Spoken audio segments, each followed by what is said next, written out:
Hello and welcome back to Games Embassy with the Ambassadors of Gaming. I'm one of your two hosts, Ambassador Chris. And I'm Ambassador Michael. And we have news about stuff. Mike, how are you today? I am well. For some reason, the AC is not going into my room, so I'm burning alive. Oh, that's great. Well, while you're burning alive, just in case you die, we have an extra guest here to supplant Mike, just in case he keels over. This is Kevin. He is part of our little Facebook group that we're on, Fanboys of Gaming. Kevin, say hello. Hi there, guys. My name is Kevin. I'm an admin from Fanboys of Gaming. That he is. And we are all about trying to have guests on the show just to discuss news, make the conversation a little bit more diverse than just Mike and I. So with that, I'll go ahead and hand it off over to Mike so he can give us our plug. If you would like independent content, if you want exclusive stuff, comments, questions, concerns read on the show, you can do that by supporting us on Patreon. A nice capitalistic exchange. You pay us money, I give you cool stuff in return. It also helps us not be poor. And also... more specifically, Mike. Yeah, more specifically me. I'm really just ridiculous. He upgraded to the refrigerator box, but now he needs something other than his banana peel shoes to cover the cuts on his feet. I need to be able to go to Walmart and get some new loafers, please. Yeah, he's already got tetanus, so... Jesus. Okay, but anyway, so also before we leave that Patreon plug, one of the upcoming videos I'm going to be doing a full walkthrough of my gaming setup. I think it's pretty cool because I live in a very small college apartment and still manage to have, if you ask Mike, I have a very well-rounded gaming setup, a lot of things all around, organized nicely. I personally think it's pretty cool for the state that I'm in. That's just me. Can I wait? But anyway, nope, go ahead. No, I cannot wait to see it. Well, okay. Sorry, that was a weird hiccup. But anyway, I'm going to go ahead and move. I'm going to move straight into... we're going to go ahead and move on to the updates. First off, Ubisoft is showing support after the Notre-Dame fire. If you are unaware, if you've been living under a rock, the cathedral burned down. Only the, I believe, the structure itself, the bones or the scaffolding, as it were, are the only things left. But Ubisoft mentioned that they would be donating 500,000 euros to help the restoration of the cathedral. They also announced that Assassin's Creed Unity, which features the cathedral, is free on PC until April 25th at 3 a.m. your local time, just so you can enjoy it. According to other reports, Unity will be used also to actually help to reconstruct the cathedral due to the way the software preserved the way the cathedral was actually built, which I think is pretty cool. But Mike, we can go ahead and bring us on to the next one. Katana Zero was refused classification in Australia. And in Australia and New Zealand, the Switch version was held due to the ratings boards refusing to classify it. Thus, Nintendo would not allow it on the eShop. As of writing this show, the game still has not received classification, so unfortunately those in Australia and New Zealand still cannot buy the game on Switch, which is most unfortunate, because I've heard it's good. Alright, so a new LEGO Star Wars game is in development. Skywalker Sound's Matt Wood briefly mentioned he was working on a new LEGO Star Wars project during Star Wars Celebration. Skywalker Sound is the official Disney-owned audio company for Star Wars. Eurogamer separately has heard that the game exists, so thank God for that. Eurogamer goes on to say, I heard this next game is more than just an adaptation of the saga's remaining 2 episodes. While this episode will be included, the project is designed to tell the story of the entire saga, and I've heard it described as the ultimate LEGO Star Wars game. Expect to see it announced sometime this year. This is a big... I know we don't usually comment on these, but LEGO Star Wars, I'd like to point out, is really the game that got LEGO anything off the map, aside from just LEGO toys. If you remember, Lego Star Wars was the game, and now then they got the Lego movie. I thought it was Lego Batman. Yep, too. Lego Batman. I'm saying though, like the very first Lego game was Lego Star Wars. So, Yeah, that's the farthest back you can remember. But anyway, we're going to go ahead and move on to some news. We have a lot of news, a lot of it specifically to PlayStation, PlayStation, Nintendo, and Xbox. We're going to go through all of the points per each branch of console gaming, and then we will go ahead and discuss them. So let's go ahead and start with Sony. Sony will no longer ban accounts for having offensive PSN names. Oh, great. Sony will now swap the name with a non-offensive one. Users' temporary ID will be temp XXXX. You gotta think someone accidentally, the first thing that we'll do it, temp XXX. And it's like, I don't know, that sounds kind of fishy. Let's tack another X on there. Probably. Players will be able to select a new ID or revert to their old name given it does not violate terms of service. PS Plus is offering some interesting new features. For European consumers, PS Plus rewards are getting more interesting. Those in the UK can get a 10% discount on pure gym membership or 10% off the official Adidas shop. I know you've all heard about it, but we're going to discuss it anyway. The PS5 is real. It's in development. It's being made, and Sony talked about it. Wired received an exclusive with PlayStation's Mark Cerny, where he discussed Sony's next generation system. The biggest details to reveal were an AMD CPU Ryzen containing 8 cores. The GPU is a custom Radeon Navi supporting ray tracing, which is a technique for 3D models that makes light travel more like it does in reality, and makes the 3D environments look way nicer and way more surreal. Ray tracing also affects the audio and the way audio can carry. The PSVR is, of course, capable with PS5. So if you're wondering if that thing collecting dust in the corner will work on your next-gen console, you bet it will. The PS5, which this blew my mind, the PS5 will actually have a solid-state drive, which will definitely reduce load times, and it's being hailed as one of the big features as of now. If you don't know what a solid-state drive is, think of it as a hard drive, but with no moving pieces. It just works better. It's less prone to failure and less prone to death over a long period of time. So hopefully that should help with the longevity of any particular console. The PS5, though not cosmetically shown, was shown off to spectators where Cerny loaded up a PS4 Pro and a PS5 with the Spider-Man PlayStation game. The load time from the Pro was about 15 seconds, but on the PS5, it was less than 1 second at 0.8 seconds. That's crazy. Yeah, holy crap. The console will support 8K graphics. I know what you're thinking. Hey, 8K doesn't exist yet. Everything's in 4K. And you want to know what? Gold star to you, sir. You are absolutely correct. What it means is that until 8K is reached, it will support everything up to 8K. Just like how the HDMI cords that support 4K support up to 10K, even though it doesn't exist yet. So, however, the PS4 supports 4K through a non-native upscaling practice called checkerboarding. So we're not sure whether this 8K graphic is running native as though 4K does on the Xbox One X, or whether it is through checkerboarding like on the PS4 or PS4 Pro. I personally don't care. I think they look beautiful either way. When pressed about Death Stranding being on PS4 and PS5, Cerny smiled, but a representative stated that the game will be released on PS4. But that shouldn't matter, as I will explain in this moment. The console will not release in 2019, which we assumed, but now we obviously can confirm. And the biggest point for me personally, before I move on to the last part of the Sony news, is that it will support, it will be fully backwards compatible with the PS4.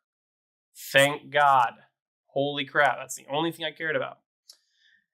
And the last little bit of Sony. Exactly, right? If it didn't support the PS... So gaming has gotten so much broader now, you can't just not make it backwards compatible, because then you lose out on so many games that people are playing. Especially for people who are going to turn in their PS4 to get a PS5 kind of thing. So Sony also does have new stricter guidelines for sexual content on the PS4. According to the Wall Street Journal, quote, a Sony spokeswoman confirmed the company has established its own guidelines, double quote, so that creators can offer well-balanced content on the platform, end double quote, and the game does not exhibit the sound growth and development of young people, end quote. This supposedly comes as a result of executives being afraid of sexual games hurting their reputation. Yeah, you don't want those big game companies like EA that have the best reputation. We don't want to slander that. According to the report, the rise of the hashtag #MeToo movement and the growing popularity of streaming platforms make the executives worry about hurting the PlayStation brand. The spokesperson said, quote, Sony is concerned the company could become a target of legal and social action, end quote. Okay. Now that I've taken a breath, lots of stuff to discuss. Let's start out with let's go in order. The PSN names. What are we thinking? About time. Necessity, I think. I like the idea of the temp. We discussed the name changes and how they're essential to the platform, but also like Sony still found a way to make it needlessly complex because they already screwed up PSN. So I'm okay with this because it used to be really shitty. You would hear all the time about people on PSN just getting banned, just straight up, because they're like, your name is offensive, banned. And you're like, well, what can I do? I can't change my name. And they're like, sorry, sucks to be you. You're banned. Like you're done. Yeah. If I recall, the example that I used was like, what if, and this is totally just an example. Let's say that the PS4 was out before 9/11 right. happened, and someone's birthday was on September 11th right. or something, and so someone made their PlayStation name like September 11th Boom Boom, yeah, or like something, 9/11, like something really something stupid, like that, yeah. Which isn't offensive at the Right. time, but then 9/11 happens, and all of a sudden it's offensive, and you get reported, and you get your account Right. banned, like, and you couldn't change your name at the time, so You were screwed. that's so crappy. All that money you've spent on digital games and everything is just gone. Right. I understand where you're coming from. Just I'm gonna nitpick you so somebody else doesn't. We understand 9/11 happened before PSN. We are aware. The point he's making is that I use it as an example. You can't make changes, and Yeah, it happens to people all the time. There's people that have dumb names like I love anime titties, and like dumb because PSN used to let you put in dumb shit as like your name, and then you were screwed, and people would troll. People specifically trolled to get people banned because of their names, and it's like, dude, that sucks. Like I don't know if you're familiar, Chris. I know Kevin might be. There are a couple of PlayStation podcasts out there, and one of them, the old podcast Beyond, and those guys that were there that moved along, they used to run a section of their show called Bad PSN Names, where people would send in the terrible names they had on PSN. And sometimes when people sent those in, they would get banned. Because trolls that didn't either like the show or didn't like PlayStation would go on PSN, find those people with those bad names, and then because they violated the terms of service, report them. And then they would lose their account. That happened a couple of times. So I'm glad they're doing this. I still think this whole PSN thing is a mess with the names, but it's a little better. late. If I had a word to describe it, I'd say it's very late. But there's no use crying over spilled milk. Let's just be happy that it's here now. We can change our names. Hopefully all games released now going forward will support it without trouble. So this will be something of the past that we'll end up forgetting a few console generations from now. And don't forget to mention that some games don't actually support the name change. Like, you'll load up a game like Spider-Man. Like, this example, I don't know if that actually is one of the games, but your old PSN name will still be shown in that account. That's your new one. Or some games, like your save data, not actually going to be transferred over to your new PlayStation name. So you're going to lose save data, or you might.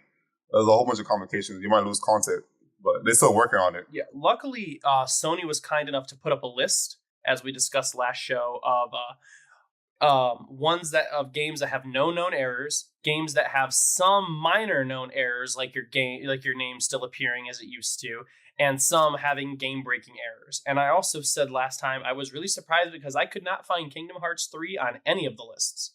I found 1.5 and 2.5, right, the 3. But I could not find Kingdom Hearts 3. Which is interesting. Because that game never exists. Yeah. We So all have I'm not much sure. Let's not talk about Kingdom Hearts 3. It's not even an online game. triggered. It's not even an online game. So Listen, I'm triggered right now. I'm like literally like leaning off top of, like my chair is about to like fall over. Like don't bring me Kingdom Hearts I'm 3. shaking. I'm waiting for someone Triggered. who just got. I'm waiting for someone who just got Ultimate Weapon to put something, to leave a comment and go, "I logged in. I just got Ultimate Weapon yesterday, and my game file's corrupted." I want you to know Oh, I'm 2 man. trophies away from Platinum Kingdom Hearts 3, and if I changed my name and my save progress deleted, I would delete everything. I would delete my life. I would delete everything. I'd throw my PlayStation out the window. It I'd would be become gone. even more of a hermit. I would be upset. But anyways, right. Let's continue on. let's go to the PS5. I personally, I'm not a big hardware person. I can assume I'm not a big one for buzzwords like teraflops. Like Xbox One was all about teraflops. Like at the end, You want to get it in your hand, play it, see what it's exactly. At the end of the day, it's just how it's how playing games feels. The solid state drive, I think, is a very big deal. Solid state drives are a newer technology. Definitely, if you buy them in an Apple computer, they are a pretty penny. Yeah, I'm sure, because Apple inflates that price pretty good. Yeah. Yeah. But my big thing was the reverse compatibility. I let out a huge sigh. I think it's essential. Again, we like we said at the top, it's essential, especially given Xbox and how Xbox almost has. They're very close to having what is essentially full backwards compatibility with their entire catalog.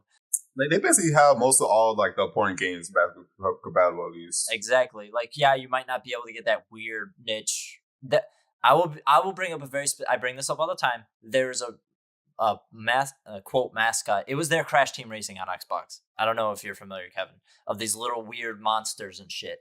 That was like their racing game on the original Xbox. It's a super niche game. That game probably never coming to backwards compatibility. If it did, I would be overjoyed.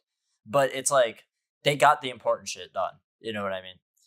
I remember, I think Xbox 360 had like those arcade games with like a fake version of like Smash. It was like small arms or something like that. I forgot what it's called. Like if that's back compatible, that'd be freaking amazing. That was like my first game I ever played on Xbox 360. I'm trying to think. Sorry. Yeah, just the backwards compatibility is essential. We talked about this a while ago. We don't know if it's true. We're hoping it's true, and we also know Sony's not gonna, give all of the information right now. But they did patent that weird GPU and software integration that technically the software would be able to interpret what game or what CPU the game was originally running on, and then model an emulator based off of that. Now, we don't know if that's obviously going to be in PS5.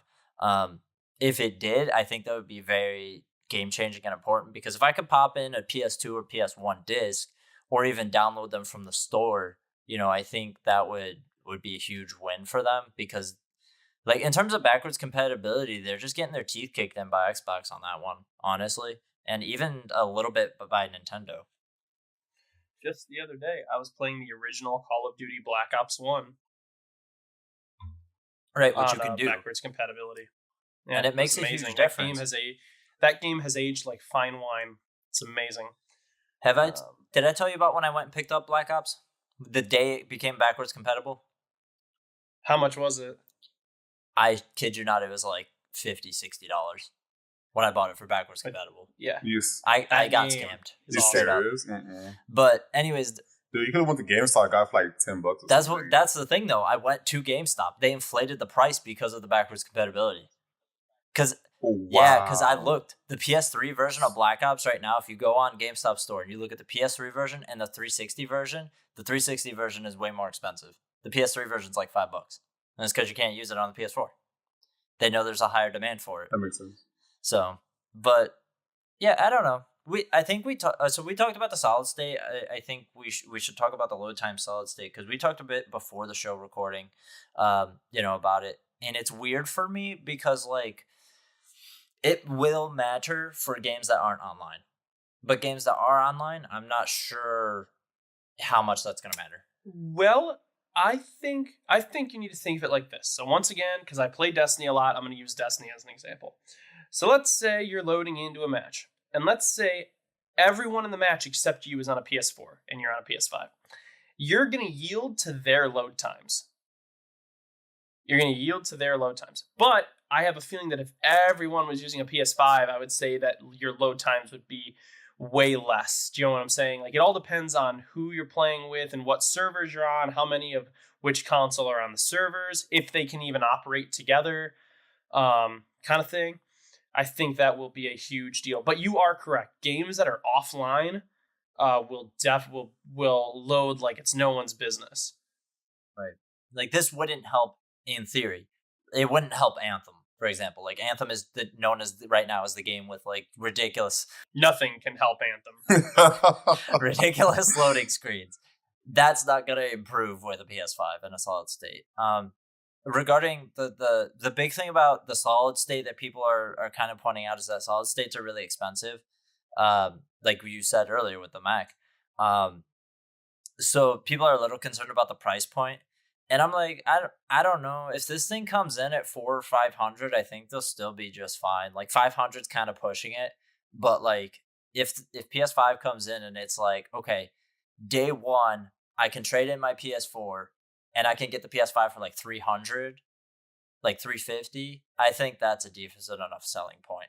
Like, I think that's worth my money. Because I paid like $300 for my Pro. Yes. So yes and no. I think it depends on Xbox's climate as well, because if, for example, the One X, which is still, even after the new Xbox comes out, the One X is still going to be a powerful machine, unlike the One S. You know, the One X is still going to be a powerhouse, even if it's not as technically powerful as whatever the next Xbox is. So they might make it. They might even make it at $400 just to undercut the One X. I guess that's true. Or undercut whatever Xbox's console is. I'm not sure. It's just an idea. The X still goes for $400 or $500. I'm sorry. The One X is $500. Okay, that's what I thought. Yeah, $500. You might see it $450 here and there, but yeah, it's really $500 right now still. That's what I thought. So like, I guess give me your guys' opinion on the price. So like, if this thing comes in at $500, if you bought, I can't remember, Kevin, do you have an X or an S? I have the OG Xbox and the Xbox One X. I got both from day one. I skipped the S. Like, when they announced the S, I was like, why? There's an X coming out soon. So I bought the OG. I'm day one Xbox guy. Like, day one, I got the day one Xbox edition. Like, and then I bought that for $100. And the Xbox, when the X came out, got a day one as well, $500. Yeah, but okay. If this thing comes in at $500, do you feel that's a reasonable point? Because like, I feel good about the X. Like, I don't have any regrets about buying the X brand new 500. Honestly. Oh no, none at all. I believe it's the next generation, so I believe it should be 500 at least. Like, if it's 400, I'll be all freaking be amazed. Yeah, I'll be super happy. I'm gonna get the next PlayStation game, like PlayStation system. I will get, like, even though I do have the PS4 now, I haven't really played as much this generation, but the PS5 is backwards compatible, so I could play like all the games I missed. Like, I still have Persona 5 sealed still, you know what I mean? Like, I can't wait till PS5 comes out, I'm gonna play that, you know, all of those games that I missed, like Horizon Zero Dawn. Like, I still haven't got a chance to play that game. Like, my best friend had it, and then when he was done with it, he sold it, so like, crap, I didn't get the chance to play the game. I don't feel like buying it because I'm really more of an Xbox guy, so I'll try not to, I'm living my purchase on PlayStation, you know? Yeah. Also, keep in mind that there are people that refuse to buy upgraded iterations of a console. Like, if they're like, I have a PS4, I'm not gonna buy another PS4. But when a PS5 gets released, you know, that's when some people consider, okay, now's the time for me to get a new console. And $500 on a one-time purchase for something you're gonna have for years. Assuming the PS5 comes out in 2020, how many years has it been out? The PS4? 2013, so like 7 years. $500 on a 7 year purchase. I think that's pretty good. I would agree with you, but I want to throw it out there. Both you and I have gone through at least one PlayStation 4. Not that they went bad, but we felt the need to upgrade to the Pro. And then my friend Adam, he just got rid of his OG day one PS4 like 2 weeks ago because it stopped reading discs. And he was like, if I'm gonna go and fix this thing, I don't know what the fuck is wrong with it. Like, I'll just buy the Slim. And so like everybody I know that has PS4 for as long as they did, or the OG Xbox as long as they did, have always bought an additional console. So that's just but I know people that are heavy users. Like, we're all heavy users, I'm thinking here. So like, we're all people that play games a lot and use those things a lot. But for the average person, you're probably right. But for the people that are like the heaviest gamers, we're probably gonna have to double dip. And I think that's why those mid upgrades, I think those are gonna actually benefit people like us, because it's like, fuck, man, I don't want to have to buy another $400 PS5. Like, if they came out with PS5 Pro, I'd be like, I'll just fucking get this thing if I have to buy another PS5. You know? Exactly. So, well, I think let's move on to the sexual guidelines. okay. So, I'm unaware of the Me Too movement. Are you serious?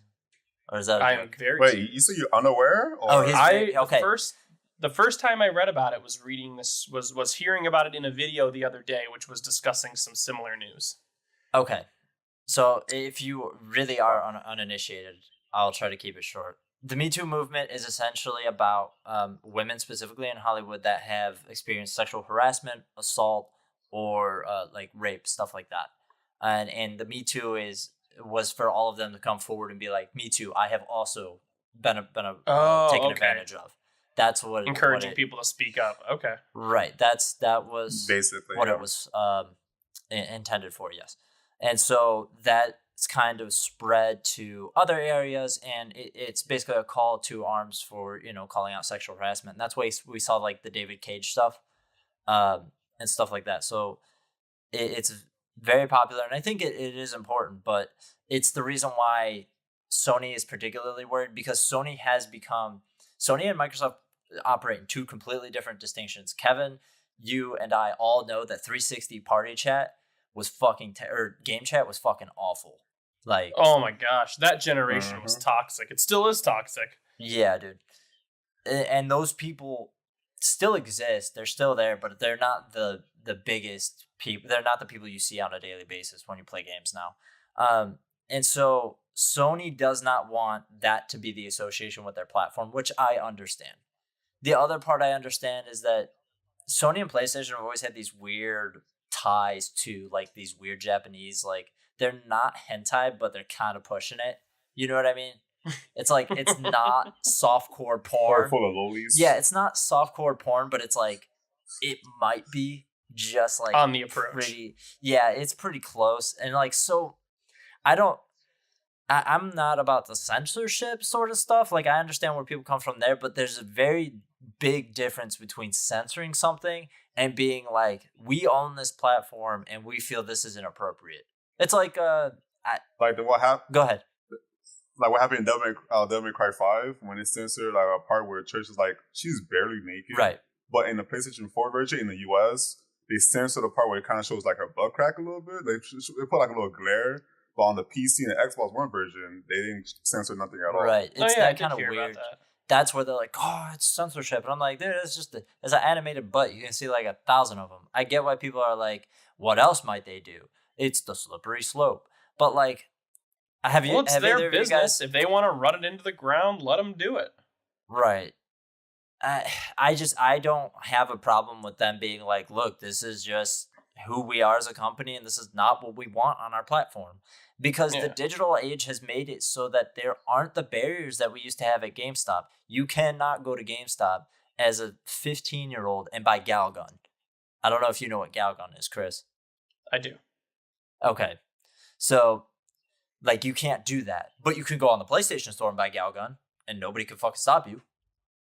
Yeah. Like, you could lie and say you're 18 and buy it, or 17 and buy it. It's, like I said, it's Sony's choice. I don't blame them for wanting to possibly censor certain things that they might not want on their platform. It's just how it is, and let's just hope that it doesn't jump to outrageous censorship, to the point where they're putting green green butterflies in the place of blood. But I think we should move on to the next piece of news. Sure. Mike, why don't you take us to what's going on in Nintendo? So Nintendo has done some things. And by things, Awesome. I mean updates. So, the Nintendo Switch has received its 8.0 update. In the recent update, the Switch has gained the ability to transfer save data for individual games between Switch systems. A highly requested feature, and interesting due to the rumors of new models coming this year or next year. Rumors, my butt. We all know what's happening, but continue. Other additions include preventing the system from waking up while being plugged in, a zoom option for accessibility for those of us who are visually impaired, viewing more news items on the feed, and a quote hard off switch for VR within the Switch's parental controls, meaning you can set a timer. Nintendo has also apparently canceled its sleep tracking device. According to the Japanese newspaper Nikkei, the reports details about the future of Switch's hardware, and Nintendo is not going to be doing any quality of life devices. Nintendo had previously mentioned that it was interested in creating wearable devices and non-wearables, something that could monitor your sleep, for example. Nikkei reports that in December 2018, Nintendo told major parts manufacturers that they were exiting the health business entirely. Nikkei also reports that Nintendo is planning a new, smaller Switch geared towards portable play, and according to this report, it will connect to the television. The timelines for the more powerful Switch model, however, have been pushed back, and Nikkei quotes a source as saying, quote, "It's not clear who is in charge of the concept design," end quote. Now, of course, this is also translated from Japanese to English, so you have to take that with a grain of salt. Breath of the Wild's VR has also been shown off in its full form. The game will use the binocular effect to play the game, meaning it will take two images and our vision to combine them into one solid image. The game is not playable in VR in first person, which is what I had assumed. So that's kind of on me. Why would you What's the want it in point? VR if it's not in first person? I don't know. The PS4 does something very similar. It puts a screen in front of your face, basically. I don't know. It's weird. Like, as soon as I saw this, I was like, well, that's kind of disappointing. I wasn't mad. I was literally just like a parent. Like, I'm not mad. I'm just disappointed. You know? Yeah, like it's like I think it's like Gran Turismo VR where you could like it's the menu like when you're like not racing, it just shows a screen in front of you. But when you're actually racing, you're actually in the car and you can see like in full like VR mode. Which is I think it should just sound like that. Like, what's the point of playing Zelda in VR and you're not gonna be in the actual like Link body or something? I don't know. Exactly. It's weird. It's just weird. It's just like a weird thing. But with this Go ahead. This is missed opportunity to make like a Legend of Zelda Prime or something, like right. Metro Prime is like in first person. That could have been a first person Link game. Like it would have been amazing. If I may, wildly connect the dots here. Could it also be possible that Metroid Prime 4 gets a VR mode added to it now that this is here? I know this is Very wild possible. and off the wall, but it's been canceled and it's very restarted, so it's like, might as well. Like, we're restarting the whole game. Might as well add VR to it. Because they don't have, that would be huge for them. Be like, we have a full, cool, playable game in VR. I don't know how the fuck that would work. I'm assuming you have to use a Pro Controller or something, but the big thing I wanted to discuss, I think, here is the Switch update with the ability to transfer saves, because Nintendo was very specific about not allowing that for what was the dumb reason they gave? Like, oh, we don't want people to pirate stuff. Is that what, or cheat? Is that what it was, or something? I don't remember, but it was something. I remember that we looked at it and it was like, but what we said was other systems do the same thing and they don't have that problem. Like, if I download, if you log into, Mike and I game share, but say we didn't. If Mike logs on to my console and downloads a $60 game and he plays it on his account and he logs off and I log back on, if we don't game share, I don't have access to that game. It's on my hard drive, but I don't have access to it. I think it was something like that, if I recall. They were like, well, we don't want people playing, we don't want people pirating by downloading games. Yeah, or something along those lines. It was a really dumb reason because you and I both were like, but all the other platforms do this and they don't have this issue. So I remember it was dumb. It was something. Does the Switch have cloud save? No, now yeah. Now for it does, some games, you have to, not everything. You have to have the what is it? What do they call it? Switch Online? Is that what the account's called? Nintendo Online. Yeah, it's called something stupid. I don't remember. But yeah, you have to have that to do the cloud saves, which is nice, but I think it's important to have those transferable saves given how the portability of Switch, and also that its prime demographic is young people. I think that they've made that pretty clear. Yeah, people between the ages of 30 and 12. I see kids now. I didn't at first, but now that the Switch is becoming more accessible and people know what it is and how it works, I see them when I go out and about. Kids have them, and so your kid's gonna break it eventually. I mean, we all had DSs. Well, not all of us, but most of us had DSs when we were kids, and if you broke your DS, you were shit out of luck, dude. And it's not just that. Like you said, they're gonna break it. But what about people like me who I like to I have a whole bunch of 3DSs in my home because I like to collect them. Do. You're telling me that if I wanted to switch my data over from one Switch to another, I couldn't be allowed? Wouldn't you want that? Wouldn't you want me to buy another console and be able to play on it? Didn't make any sense.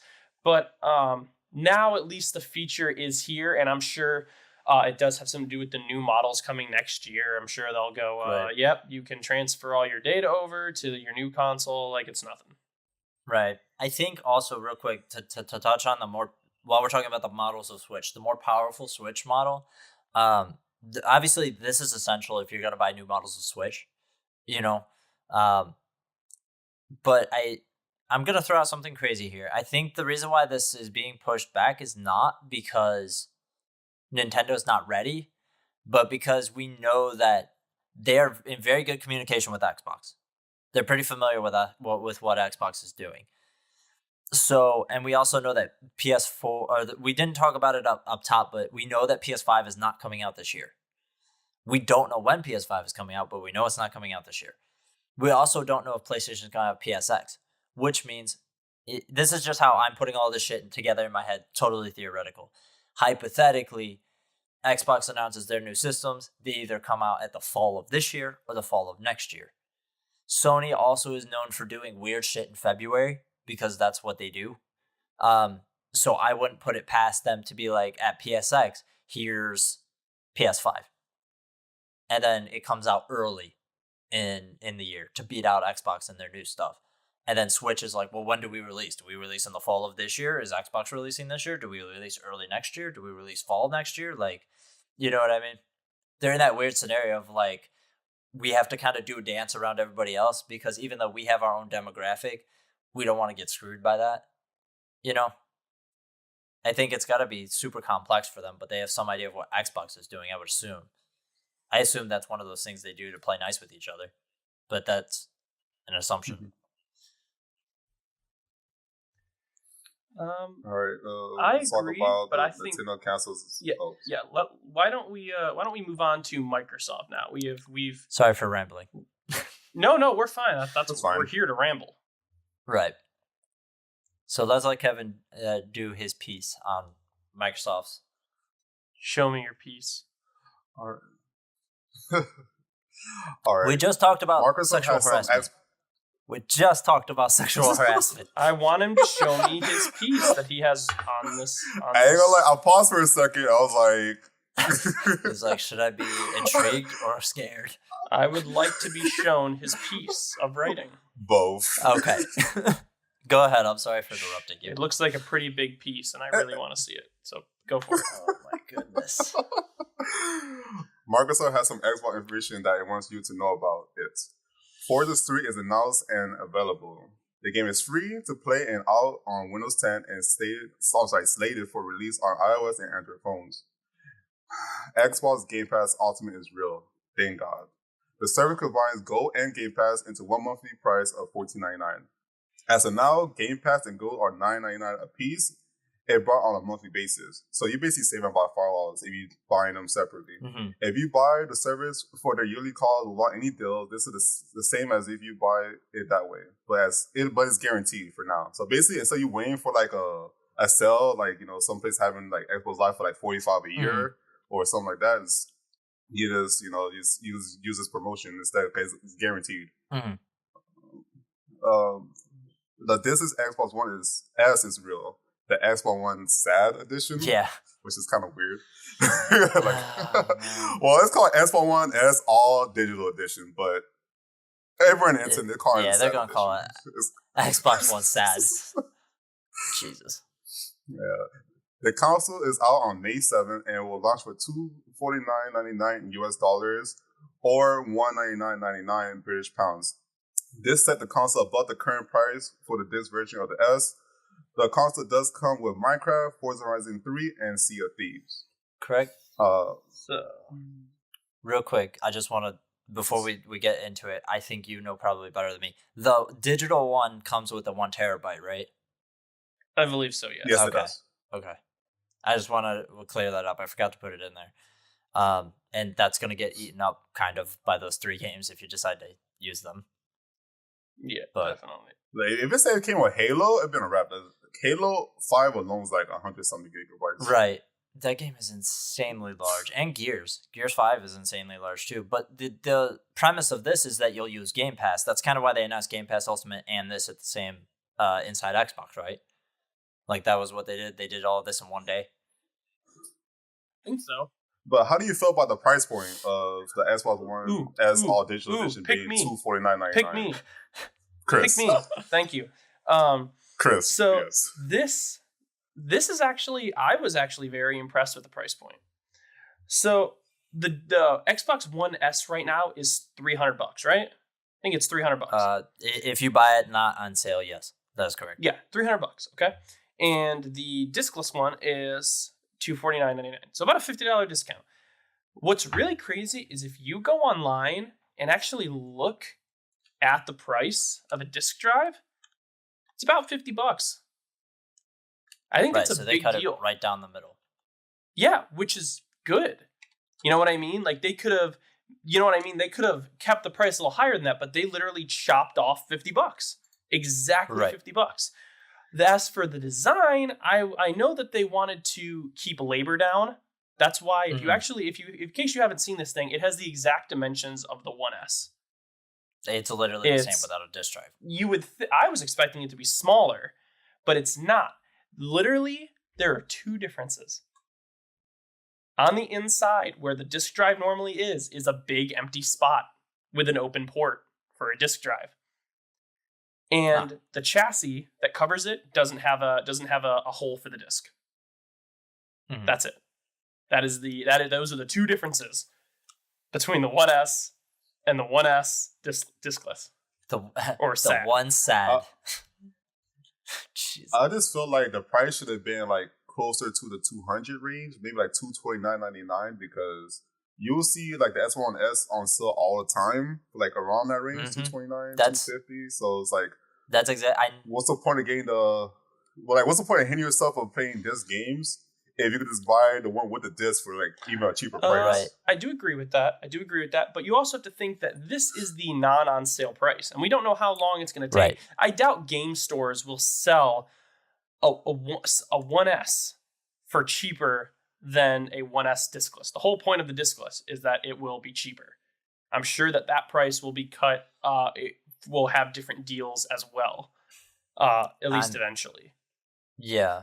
I'm very interested to see how that works out, because Kevin is right, and I think you make a solid point too. I've seen that argument made where it's like, okay, but this thing will go on sale eventually. And the Xbox has been very different from the PS4. The Xbox One, Microsoft's like, we don't care how you get it, just get it. And PlayStation's like, there's no reason to lower the price. You're going to buy it. So at least with this, I'm looking right now at the Xbox One S, and I just searched it up on Google. You can find it for $206, brand new, just console only. So, and that's from 25 stores, it's saying, and you can find it for $250 at Best Buy with Tom Clancy's The Division 2. So, like, I think you guys are probably right that eventually the bundles will make a difference there. But until that happens, I just don't think there's the value in it. And I know that they did a good job with the marketing, or not the marketing, but the box. We talked about the box previously when it leaked. This thing is plastered all over it. Does not play disc. It will not play disc. It does not take discs. Like, so, mom and dad don't go out to the store and are like, what do you mean? I bought this disc and the Xbox and you can't play it? And it's like it says, it doesn't take discs. It says it all over the box. There's gonna be parents. There's gonna be ones. There always are. But at least, like, I think they did as much as they could with this. I actually like this idea. I think it would have mattered more if at launch, at the Xbox, if we took things as they are now, right, and the launches were the same, I think this would have totally made a huge difference for Xbox. If the One S digital came out at the beginning of this generation, they were like, you could buy this thing for $250. You'd be like, that's insane. I can buy a next gen console for $250. That's crazy. So I agree. I think that if they can take the philosophy of what they're doing right now and apply it to their next gen systems, which it sounds like they're going to, that would be a big difference. Like, if you can buy the new console for $300, the streaming one, or even if you buy the streaming one for like $199, or even this, let's just say it lands at $250, like, you're gonna undercut that PS5 by a lot, like almost half, if it launches at $500, like we've been saying, and that's a huge deal. So yeah, it is definitely. And I know for sure if they release the next Xbox One, without a disc drive for a cheaper price, I will get that one. Right, I will too. Since the start of the generation, like, I have not used a disc at all. Like, literally, when Xbox One X came out, I only bought Dead Rising 3 and I believe Rise, and that was like the only physical copy games I had, period, this whole generation, except for Metal Gear Solid 5, The Phantom Pain, because I believe, I forgot what website it was. They are having like a promotion where you get like a controller and that game for like $50. I actually bought 2 of those controllers just to have. They have 2 Metal Gear Solid 5 sitting in my house right now. Right. Yeah. I understand where you're coming from with that. To be fair, I was heavily physical for a long time, but only because we had Prime, and so I was buying games off of Prime and getting that huge discount. Ever since they cut that deal, though. Yeah. Ever since they cut that deal, I'm like, fuck it, I'm just gonna buy it digitally. Like, and then to combine all of this, because I think it's important that we discussed the Game Pass Ultimate thing, because it really gives us a vision, right, of what Microsoft is trying to do here. And Game Pass Ultimate is honestly what they needed. I don't know why this wasn't a thing at launch. Like, I don't know why this didn't come out with Game Pass. Maybe, I guess, because they were worried that people weren't going to buy it, or it was going to be like, it's too expensive or something. I don't know. But real quick, to elaborate on the point Kevin talked about with the yearly cost, if you buy not on sale Gold and Game Pass as of right now, this is the cheapest price. So it's not the cheapest price you could get if you are a deal hunter and if you really want to go out and save a couple bucks by doing so. But this is just way more convenient, because as we've seen in the last couple of months, in the last couple of years, the prices of these are all going up. So as of right now, when Xbox Gold inevitably goes up and Game Pass inevitably goes up, this will inevitably go up as well. But honestly, it's the most convenient. And so I think what they're really trying to do is just make Xbox very convenient for people, but also in a way that's not taking advantage of them. So I really like what they're doing here. I think it's all really smart. Yeah, I think it is great, and I think it's something we can look forward to. I'm going to go ahead and move us on to some other news. We've gotten through our big 3 news pieces, and we've just got 2 more for you. Capcom announces its home arcade console. I swear I've seen this movie before. Huh. Okay. The console runs 16 pre-installed games from Capcom's CPS1 and CPS2 arcade ROMs and runs on emulator FB Alpha. FB Alpha is built on other emulator software, and both state that the emulators are not to be used for commercial use, and some people who worked on the emulator are upset about Capcom selling it. It is important to note that the emulator is officially licensed to Capcom, so as of now, they are legally able to sell the console. The console will retail at 199.99 pounds. That's right. I said point instead of not. You know what I mean. I don't know what the unit of. I don't know what this unit of cents is in pounds. That's like about $250. No. I'm not talking about the. I'm not talking conversion. about the translation. He's talking about like whatever their variation of cents is. You know how we have cents to the dollar? What do they have to pounds? I don't know. I'd have to ask Billy or Daryl. Yeah. Where's Daryl at? I need to invite Daryl. Where's he at? Where's Crispy? Right. I need to know. We need one of the 3 British people we have. Ironically. Real quick. Someone let him out of his dark room. We need information. I thought this was extremely convenient that this news broke because, as I know, Kevin is more into the fighting games that Capcom makes, so he's more invested in Capcom than either you or I. I have 2 fight sticks. Yeah, exactly. So you're more familiar with all of this sort of stuff, Capcom arcades, emulators, all that kind of stuff. So I really put it in here more to like get your opinion on it than for me to be asked about it. Well, some things I actually do kind of worry about, like, is this going to be moddable? Because my Fire Stick, I could mod it. Like, I could change the actual joystick. I could change it's, coming from people that don't know about Fire Sticks, there's a whole bunch of things you have to worry about. Like, something called throw, which is the distance between you clicking the right direction. Like, is the distance, I can't change that. Can I change the square, that's the piece that's inside of it to be a square or an octagon? So I can hit every direction. Can I change the buttons? Like, is it going to be fully customized like a Fight Stick? Like, the I don't Razer? think so. I think it's, everything is like, have you seen it? Have you seen the images of it? Okay. Yeah, it's like I think it's like a 2-player type Fight Stick, and you could plug it straight to the TV. And it's built in the Capcom logo in case you haven't seen it, which is what makes it kind of cool. But yeah, I'm not super familiar with Capcom or arcades or Fight Sticks. That's why I wanted to ask you about it, because how much? Yeah, I just feel like it's how much are Fight Sticks generally? Just out of curiosity, in USD. Well, if you want like a good Fight Stick, I say the minimum you have to pay is $150. It ranges between $150 to $250. Okay. Yeah, there are cheaper ones that cost like $100 or $60, but those are usually like one and done. Like, it will last like 2 months, and then your stuff is horrible, or you can't mod it. Like, the Razer I have is so easy to mod. Like, like, I can literally push a button and it opens up like the insides, awesome. And everything's it's freaking amazing. And even the inside, I even have a compartment so I could put like extra pieces too to hold, so I could travel. That's cool. Like, the Razer Fight Stick is amazing. Yeah, it's amazing.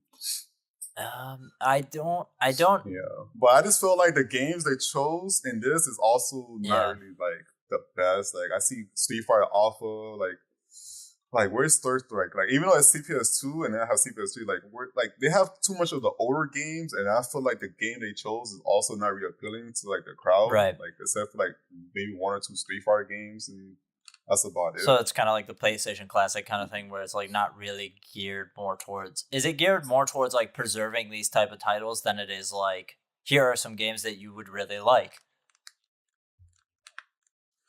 The title. Let me go over the list of games. But we didn't actually go over those. There's 16 of them, and a lot. I think I know there's one for sure that's never been ported. That was one of like the big things they wanted on there, is that it's never been ported to like home console or whatever. Let me take a look here. Yeah, Alien versus Predator. Only thing I see is controversy. Well, he's looking for that. Sure. Why don't you tell me a little bit about this FB Alpha emulator? Why are people up in arms about it? Because it's an open source emulator, so it's like, how can you profit off of some of this open source? Like, basically, it's free to the public, and now they're selling it to people. Right, and to complicate it further, it's like, okay, let me put it this way. Google, you're not familiar with Android too much, so I'll explain it to you, and in case anybody needs it. Android is open source, so that means anybody can use Android. That's why LG makes phones. That's why Samsung makes phones. That's why all these Android manufacturers have all their different UIs.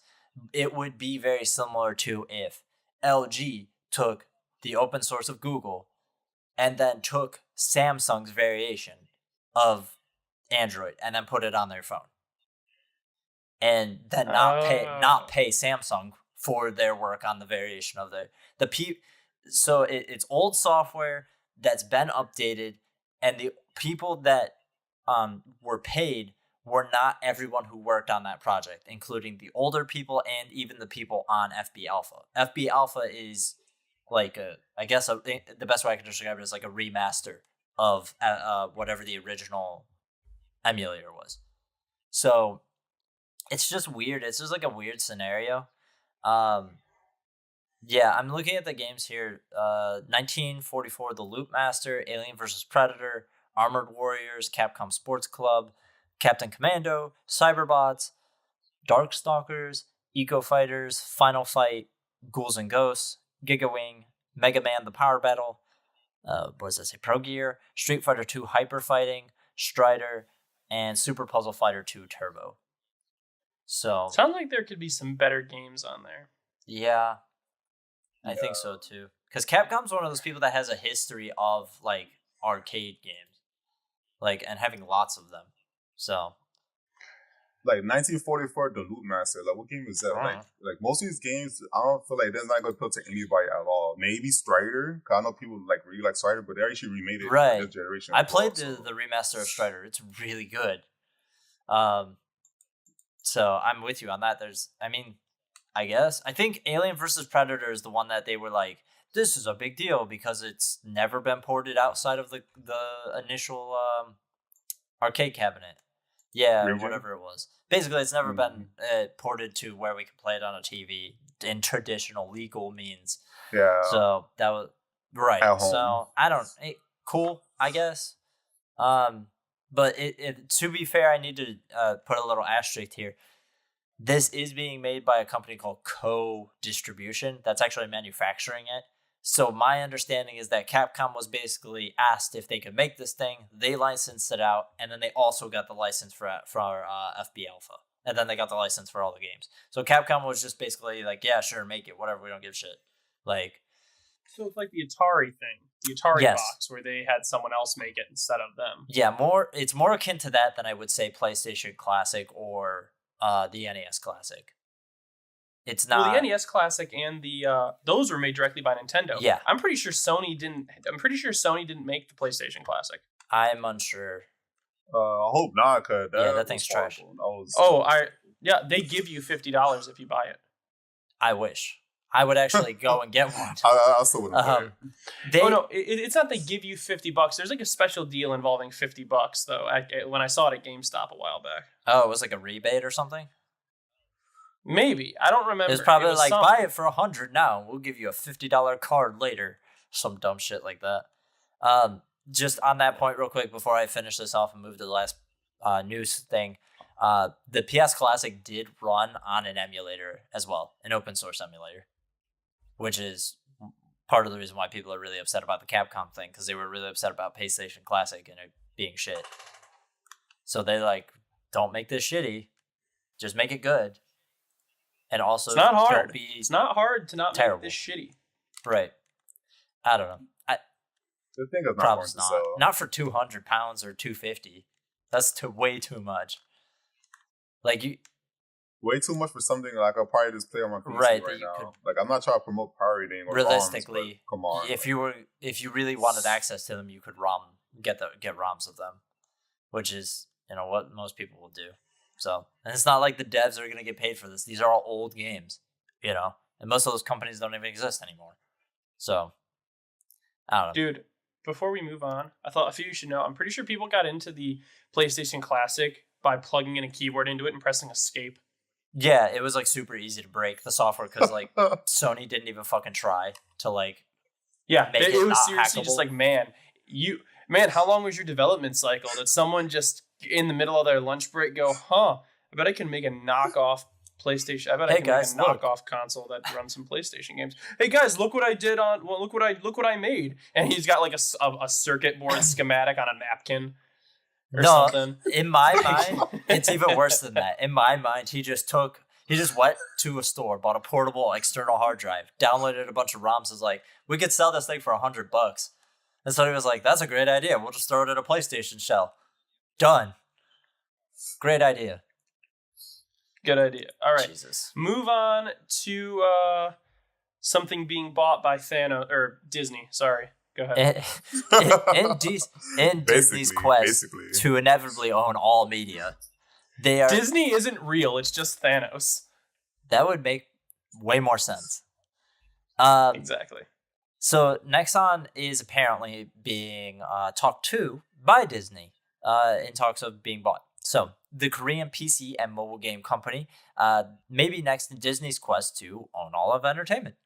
Korean newspaper The Central Times says that according to, quote, the international banking industry, end quote, Chairman Jung Joo Kim and his wife, who own 98.64% of Nexon shares, were approached by a, quote, high-ranking Disney representative, end quote, to have Disney acquire the company. The sale is expected to be around $13.2 billion US. Kim has been looking to sell his stakes in the company since January, so this does seem to line up in kind of a convenient manner. And he has mentioned before if anybody bought the company, he would rather it be someone like the Disney company. So, yeah. Well, how I feel about this is I kind of have like a grudge against Disney as of late. Not for the cinematic like Marvel, but what they did to like at least games that I care about, like Marvel vs. Capcom Infinite, and I believe they have some type of they did something to Kingdom Hearts because Kingdom Hearts was so Disney centric. I figured it out. I cracked the code. You know why I was so Disney centric? It's because I'm an idiot and I thought that they had split ownership with Square Enix. They don't. Disney owns all that shit. I thought it was split. Like I thought it was like a 50-50 thing. Like Square Enix owned like Sora and all that. No. Disney owns all that. So yeah, so Disney have to give you the okay for everything. So like this is how Marvel vs. Capcom Infinite, you couldn't have any X-Men characters in that game at all because X-Men was still owned by Fox at the time. So the Marvel characters that was in Infinite was Marvel characters that was in the Marvel Cinematic Universe to promote their movies. So you have Marvel vs. Capcom 2 or 3 that have all these amazing characters, all these amazing casts, and then Infinite is like, what the hell? It's like freaking like a cell phone game, and only have freaking MCU characters in it. And they moved to that terrible 3D models. Like that wasn't 2 and 3 all run in like a cell shaded kind of way, or is that 2? Okay. No, 3 did. Anyways, their 3D character models were awful. All right, let me put it this way. Dude, it was worse. Do you remember when I hit you up about that sale on Marvel vs. Capcom Infinite? I was like, should I buy this? Because I could buy like it and all of the DLC for like, I don't know, it was like something stupid, like $15. And I was like, I've wanted to buy this game because I like the older ones. And he's like, no, you couldn't pay me to play that game. Game's shit. He was so mad. Like if you had bought that game, I swear to God, I would track you down. I would drive from Miami all the way to Orlando and freaking destroy that game. Just take my hard drive. I am. This makes me think of like in the world, there's a whole bunch of like superpowers that like rule over their own domain, and like it's like Disney for entertainment, and then it'll be like Google for technology, and then one day they're just gonna have this crazy kung fu fight to see who wins that entire technological entertainment industry. Yeah, one day. That's what's gonna happen. So yeah, so I don't know. Be it like Nexon being bought by Disney, like I ain't gonna lie, Nexon been falling out. Like nobody play Maple Story anymore. So, but if they do, kudos to them. But before, like when I was in middle school or high school, Maple Story was like the game to play. It was like all my friends were losing all their freaking lunch money type stuff, just putting money into Maple Story. Like it was everywhere. Like it was freaking like amazing. It was big. It was like one of the biggest games back in the days. But that is basically gone. I don't really know what games Nexon have right now, so I think they do need to be acquired. And maybe Nexon could help Disney mobile games because Disney mobile games are not really like up to par, except for like Marvel. I think it was like Marvel superheroes. That weird like fighting. They had like Spider-Man. Yeah, like they had Spider-Man still moved from like Street Fighter 5. Like Spider-Man actually stole, copy and paste Chun-Li's super in that game. Like it was freaking crazy. Yeah, but I think that's it for us today. Okay. I think we've gone through a whole bunch of news. This episode is pretty long, so hopefully you stuck around. But anyway, Special thanks to Kevin for coming on the show. That's when you say, hey, you're welcome. Hashtag F Disney. Hashtag. I hate when people say hashtag. But anyway, try and check us out at least once a week. That's how often we try and do this. We try to have a guest on the show as often as possible. So come on by. You might like what you find. I am and have always been, and hopefully in the future will always be, Ambassador Chris. I'm Ambassador Michael, and I would like to let Kevin have his last words. Not because he's going to die. I'm not going to lie. It was it was a great experience, being on the show. I actually never did it before, so that's actually pretty cool. We appreciate having you. Thank you guys for having me. Yeah, we like having humans. Thank you so much.